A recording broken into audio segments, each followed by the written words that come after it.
My name is Rob Green. I'm the author of a book called From Wounds to Wisdom, Living a Full Life After a Traumatic Experience. And today I wanted to talk about emotional processing.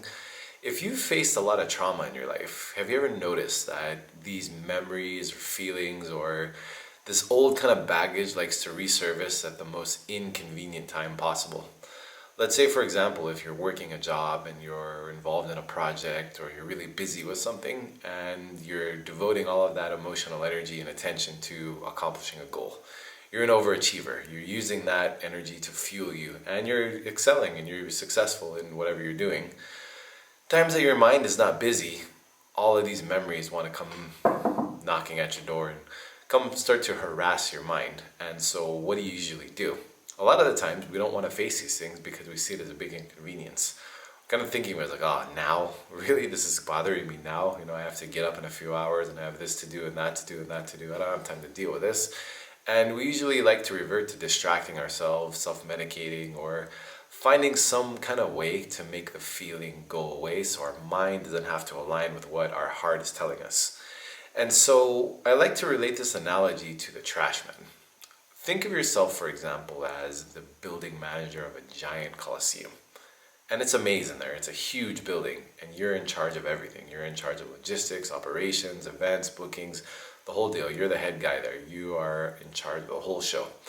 And there's an employee there who's new, and he's carrying this big, giant carton of trash.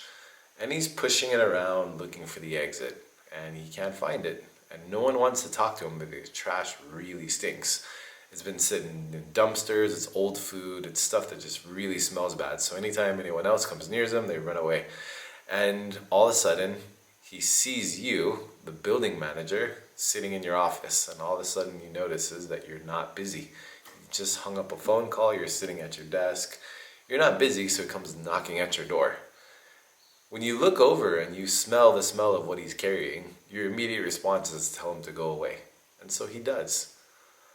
What happens again is he just gets lost in that big coliseum and that big maze, and eventually he's going to come back to your office as the building manager because he expects you to be able to tell him where the exit is, and he's going to come knocking at your door again and again and again and again. And this trash man just stays lost in this giant maze and coliseum carrying this big carton of trash he has no idea what to do with. Now, how does this relate to you in your mind? This trash man is kind of representative of these negative emotions, unprocessed emotions that you've been carrying around. When your CEO, when your conscious mind is not busy, your heart and the emotions it wants to relieve or free itself from come to your mind and request your attention because it needs processing so you can get rid of these things, so you can find the way out. So this trash can be taken out in a way. So a lot of the times when we ignore these calls for our attention, these triggers is a word that's kind of related to a weapon, right? If you think about it, if you pull the trigger of a gun, it fires a bullet.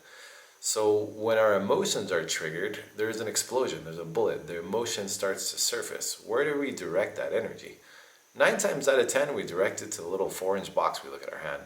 Or we direct it towards a screen. If not, we're not doing that, we might direct it towards a project or work, or we might even come up with this elaborate story in our mind why we shouldn't feel this way. And at the end of the day, if we follow the story to the end, it usually ends up with us staying in the same place and that trash guy walking away and taking that trash away. But eventually he always comes back around again and again and again. And the more trash he accumulates, the more he's going to come back. So the more emotions that you have that are not processed, the more they're going to come back at you, trying to find you and keep calling for your attention. So as a solution to this, one thing I suggest you do is whenever your trash guy, figuratively, when your unprocessed emotion starts to surface in mind, take time to give it the attention it needs for processing. Now there's a whole process on how to do this, which I'm not going to explain in this video because it's going to take too long, but the basic gist, I guess the basic point of this whole thing is to get you to understand that no matter what you do, just by diverting your attention away from an emotion, it doesn't mean that it automatically resolves itself. It simply distracts the mind's attention from it. The only way to find freedom from a negative emotion is to pay full attention to it, allow your mind and your heart to align so you can process it, Once you've processed it and you've let it go, you've taken that trash out, then and only then will you be free from it. If you're not doing that, then eventually, no matter what you do, no matter how much you use that emotional energy to propel your success forward, no matter how much you distract yourself, no matter what kind of coping mechanism you use, that trash guy is always going to come back around when you're not busy. You know, when the party's over, when you're sitting on the top of the hill in your giant mansion and no one's around and you're sitting by yourself, all of these things start to come back at your mind because they're asking for your attention.